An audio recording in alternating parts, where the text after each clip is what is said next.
मोपुर एक ऐसा शहर जो बज़ाहिर आम लगता था, मगर उसकी गलियों में कहानियां दबी हुई थी। यहाँ के दिन शोर से भरे हुए थे, बाजारों की आवाजें, रेली वालों की पुकार, बच्चों के कहकह। मगर रात आती तो एक अजीब सा सन्नाटा उतरता। तंग हो तारीख गलियों में कभी कभी कुत्तों के भौंकने की आवाज आती, आदौर से रेल की सीटी सुनाई देती। उन्हीं गलियों में एक औरत अपनी छोटी सी बच्ची को सीने से लगाए तेज कदमों से चल रही थी। इसका नाम प्रीति था। इसकी साड़ी जगह जगह से फटी हुई, चेहरे पर थकन के गहरे निशानात, लेकिन आंखों में एक अजीब सी चमक। शायद उम्मीद की, शायद इंतकाम की। गोद में बैठी नन्ही इचल भूख से निढाल थी, इसकी आंखें आधी बंद और होंठ सूखे हुए। प्रीति के कदम इस रात एक ऐसे रास्ते पर पड़े जहां बड़े लोग आते जाते थे। सड़क के किनारे एक सियाह रंग की जीप रुकी। जीप की ब्रेक लगी तो एक हल्का सा धुआं उठा। इसके अंदर बैठा एक शख्स आम कपड़ों में था, सफेद शर्ट, काली पैंट और चेहरे पर गहरी संजीदगी। प्रीति ने हिम्मत बांधी, बेटी को सीने से और करीब किया और लरसती उंगलियों से खिड़की पर दस्तक दी। अंदर बैठा शख्स चौंका और शीशे को नीचे किया। प्रीति ने सोचा शायद ये कोई आम आदमी है, लेकिन अगले ही लम्हे इसे मालूम हुआ कि ये एसपी अभिषेक राजपूत हैं, मोपुर के नए पुलिस सरबराह। सब, मेरी बेटी कई दिन से भूखी है, अब मुझसे जो चाहिए ले ले, बस कुछ पैसे दे दे। ये कहते हुए इसकी आवाज टूट रही थी, आंखों में पानी तीर रहा था। अभिषेक लम्हा भर के लिए साकित रह गए। दिन अभी ढला भी नहीं था और ये औरत, जिसके चेहरे पर मासूमियत और मजबूरी एक साथ झलक रही थी, अपने जिस्म का सौदा करने पर आमादा थी। उन्होंने गौर से देखा, इसकी आंखों में सिर्फ एक माँ की बेबसी नजर आ रही थी। मेरे साथ मेरे घर चलो, मैं तुम्हें पैसे दूंगा, अभिषेक ने नर्म लहजे में कहा। प्रीति का दिल धड़कने लगा। सब, आप मुझे छुएंगे नहीं ना? कोई गलत काम नहीं होगा? अभिषेक ने हल्की सी मुस्कुराहट के साथ कहा, नहीं, ऐसा कुछ नहीं होगा। प्रीति के पास कोई और रास्ता नहीं था। इचल की भूख और अपनी हालत ने इसे मजबूर कर दिया कि वो इस जीप में बैठ जाए। जीप शहर की भीड़ से निकलकर एक सादा मगर साफ सुथरे बंगले के सामने रुकी। घर में ना कोई नौकर था, ना कोई खानदान। मैं अकेला रहता हूँ, अभिषेक ने कहा। मेरी बीवी का कई साल पहले इंतकाल हो गया था। प्रीति की बेचैनी और बढ़ गई। मगर जब अभिषेक किचन से एक गिलास पानी ले आए और खुद पीने के बाद इसे दिया तो इसके दिल का बोझ थोड़ा हल्का हुआ। पहले कुछ खा लो, फिर बात करेंगे, अभिषेक ने कहा। प्रीति ने इनकार किया, मगर इचल की रोती हुई हालत देखकर हार मान गई। अभिषेक ने अपने हाथों से रोटी, दाल, सब्जी और बच्ची के लिए दूध लाया। पहली बार शायद किसी ने इसे इस तरह इज्जत से खाना दिया था। खाने के बाद जब अभिषेक ने इससे पूछा कि वो इस हाल तक क्यों पहुंची, तो इसकी आंखों से आंसू बहने लगे। इसने अपनी पूरी दास्तान सुनाई। शौहर का एक हादसे में इंतकाल, ससुराल से बेदखली, जायदाद का छन जाना और बेरोजगारी ने इसे मजबूर कर दिया कि वो इस रास्ते पर आ जाए। अभिषेक ने सुनकर कहा, ये काम छोड़ दो, मैं तुम्हारी मदद करूंगा, तुम्हारा हक तुम्हें दिलवाऊंगा। रात की सियाही आहिस्ता आहिस्ता पूरे शहर को अपनी चादर में लपेट चुकी थी। गलियां सुनसान थीं, कहीं दूर किसी कुत्ते के भौंकने की आवाज आती और फिर सब कुछ खामोश हो जाता। बारिश की बूंदें छतों से फिसलती हुई नीचे गिर रही थीं और गिल्ली के किनारे पर लगा एक जर्द बल्ब पानी के छींटों के साथ टुमटुमा रहा था। पुलिस स्टेशन के पुराने हिस्से में एक कमरे की लाइट अब भी जल रही थी। इस कमरे में फाइलों के ढेर के बीच एसपी अभिषेक खामोशी से बैठा कुछ लिख रहा था। इसका चेहरा सख्त और संजीदा था, जैसे वो जज्बात को बरसों पहले कैद कर चुका हो। लेकिन इस सख्त चेहरे के पीछे एक राज था, ऐसा राज जो किसी को मालूम नहीं था। वो रोज शाम को स्टेशन के करीब भीख मांगने वाली एक औरत के पास खाना लेकर जाता। लोग हैरान होते कि इतना उसूली और सख्त पुलिस ऑफिसर एक आम भिखारन के लिए इतनी हमदर्दी क्यों रखता है, मगर कोई हिम्मत नहीं करता था इससे ये सवाल करने की। इस रात भी खाने का डब्बा हाथ में लिए अभिषेक इसी औरत के पास पहुंचा। बारिश में भीगते हुए वो उसके सामने खड़ा हुआ। औरत ने सर उठाया और एक हल्की सी मुस्कुराहट के साथ उसकी तरफ देखा। लेकिन आज उसकी आंखों में एक अजीब सी रोशनी थी, जैसे बरसों से दिल में दबा हुआ कोई राज वो बाहर निकालने जा रही हो। अभिषेक साहब, इसने हिचकिचाते हुए कहा, क्या आप मुझसे शादी करेंगे? ये जुमला सुनकर अभिषेक लम्हे भर के लिए पत्थर का हो गया। बारिश की बूंदें उसके कंधों से फिसल रही थीं, लेकिन वो पलक तक ना झपका। औरत की आवाज में कोई जिद नहीं थी, कोई ड्रामा नहीं, बस एक थकी हुई उम्मीद थी। इसने आहिस्ता से कहा, तुम ये क्यों चाहती हो? औरत की आंखें भीग गईं, क्योंकि मैं जानती हूँ, मैं एक बिकारन हूँ, आप एक एसपी हैं। ये रिश्ता दुनिया को कभी कबूल नहीं करेगी, लेकिन मरने से पहले मैं चाहती हूँ कोई मुझे अपना कह दे। अभिषेक ने इसका चेहरा देखा। वक्त और हालात ने इस चेहरे पर बेशुमार जख्म छोड़े थे, लेकिन इसमें एक ऐसी मासूमियत छपी थी जो अभी तक जिंदा थी।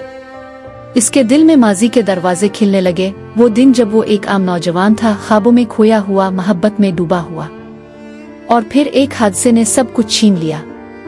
बारिश की रफ्तार बढ़ गई। अभिषेक ने खाने का डब्बा उसके सामने रखा और गहरी आवाज में बोला, कल इसी वक्त इसी जगह मैं तुम्हें जवाब दूंगा। औरत ने आहिस्ता से सर हिलाया, लेकिन इसके दिल में खौफ भी था। क्या कल इसकी जिंदगी बदल जाएगी? अब वो हमेशा के लिए इसी गिल्ली की धुंधली रोशनी में खो जाएगी। अगली रात आने में अभी कई घंटे बाकी थे। बारिश थम चुकी थी, लेकिन गलियों में अब भी पानी की छोटी छोटी नालियां बह रही थीं। अभिषेक के ज़हन में इस औरत का सवाल बार बार गूंज रहा था। वो अपने दफ्तर में बेचैन चक्कर काट रहा था, मगर दिल मान नहीं रहा था कि सब कुछ मामूल पर है। अभिषेक, वो औरत, इसे किसी ने बुरी तरह जख्मी कर दिया है। अभिषेक का दिल जैसे सीने में रुक गया। कहाँ है वो? एम्बुलेंस में, अभी अस्पताल ले जा रहे हैं। अभिषेक ने बगैर कुछ सोचे अपनी जैकेट उठाई और बारिश से भीगी गलियों में दौड़ पड़ा। एम्बुलेंस के शीशे से झांक कर देखा तो वो औरत नीम बेहोश थी। चेहरे पर खून और मिट्टी लगी हुई थी और सांसें टूट फूट कर आ रही थी। इसके होंठ हल्के हल्के कांप रहे थे, जैसे कोई अधूरा जुमला कहना चाहती हो। एम्बुलेंस अस्पताल के गेट पर रुकी। डॉक्टर्स और नर्सेज दम खुद ब खुद उसके पीछे बढ़ते गए। वार्ड के दरवाजे पर पहुंचकर नर्स ने हाथ उठाकर रुक, आप बाहर इंतजार करें। लेकिन अभिषेक की आंखों में एक अजीब सा खौफ था। वो पहली बार किसी केस में इतना जज्बाती हो रहा था। अस्पताल की सफेद दीवारों के बीच चलती हुई फिजा में एंटीसेप्टिक की तेज खुशबू और कहीं दूर से आती मॉनिटर की बीप हर लम्हा इसकी बेचैनी बढ़ा रही थी। चंद लम्हों बाद डॉक्टर बाहर आया। फिलहाल वो खतरे से बाहर है, मगर इसे अभी होश आने में वक्त लगेगा। अभिषेक ने गहरा सांस लिया, लेकिन दिल के किसी कोने में सवाल अब भी जल रहा था, आखिर ये सब किसने और क्यों किया? रात की गहरी खामोशी में जब हुआ कि हल्के झोंके भी सहम कर चलते थे, अस्पताल के कॉरिडोर में सिर्फ कदमों की मध्यम चाप गूंज रही थी।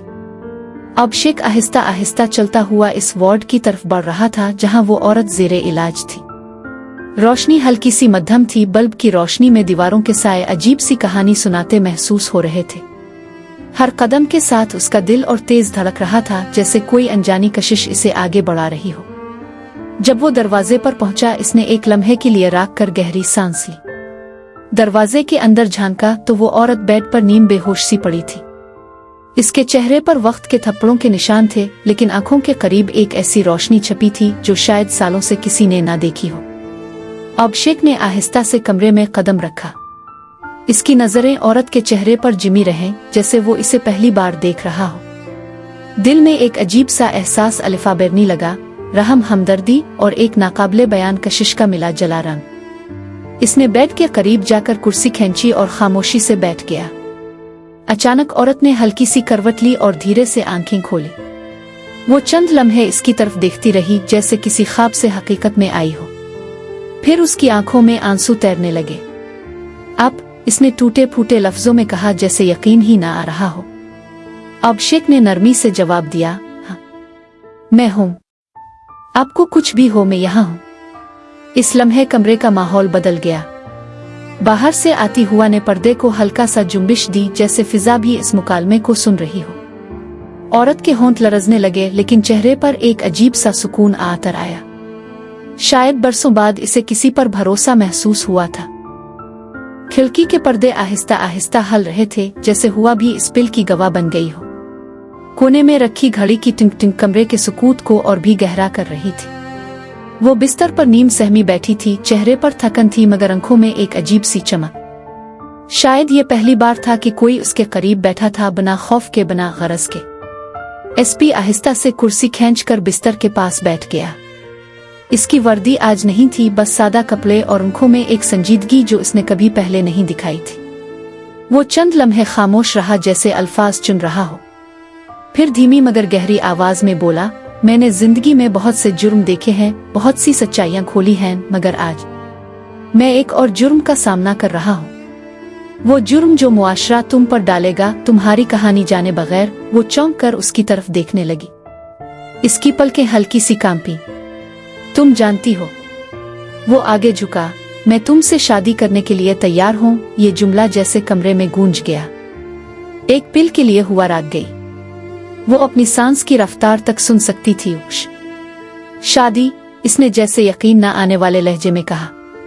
एसपी ने हल्की सी मुस्कुराहट के साथ उसका हाथ थाम लिया। हाँ, क्योंकि मैं तुम्हें इस नजर से नहीं देखता जिससे दुनिया देखेगी। मैंने तुम्हें इस हाल में देखा है जब तुम टूटकर भी मजबूत खड़ी रही। तुमने वो जख्म छुपाए हैं जो तुम्हारी रूह पर लगे थे, और मैं चाहता हूं कि वो जख्म अब मेरे साए में भर जाएं। इसकी आंखों में नमी तीर गई। बरसों की तलखी, बरसों का अकेलापन जैसे एक लम्हे में बह जाना चाहता हो। शादी का दिन आया तो पूरा थाना, पूरा शहर हैरान था। गलियों में सरगोशियां थीं, लोग तरह तरह के सवाल उठा रहे थे, मगर एसपी के कदमों में जरा भी लग़ज़िश न थी। वो जानता था कि ये फैसला आसान नहीं, मगर सच यही था कि इसके दिल ने अपना फैसला कर लिया था। महल्ला की पुरानी मस्जिद में निकाह तय हुआ। हाल में सफेद कपड़ों की खुशबू, गुलाब के हार और अजान की मध्यम गूंज सबको एक ही लम्हे में बांध रही थी। निकाह ने कागज पर झक कर सवाल किया, और उसकी धीमी सी "ए कबूल है" ने पूरी फिजा बदल दी। जब वो एक साथ घर लौटे तो रास्ते में बारिश ने जैसे उन पर रहमत की चादर डाल दी। एसपी ने गाड़ी रोकी, खिड़की के शीशे पर बहते कतरे साफ किए और हल्के से बोला, ये बारिश गवाह है कि आज से तुम अकेली नहीं हो। वो मुस्करा दी, मगर इस मुस्कुराहट में एक पूरी जिंदगी की थकन भी थी और एक नए आगाज की रोशनी भी। रात गए कमरे में फिर वही मध्यम रोशनी थी। इस बार वो बिस्तर पर बैठी ना थी, बल्कि दोनों एक ही चाय के कप से घूंट ले रहे थे। बाहर बारिश अब भी हो रही थी, मगर दिल के मौसम बदल चुके थे। शुक्रिया, इसने धीरे से कहा। एसपी ने जवाब में सिर्फ एक बात कही, ये शुक्राने का नहीं, मोहब्बत का सफर है, और हम ये सफर साथ तय करेंगे। यूं एक ऐसी कहानी जिसका आगाज जख्मों और तन्हाई से हुआ था, इसका अंजाम एक ऐसे वादे पर हुआ जो जिंदगी भर के लिए था।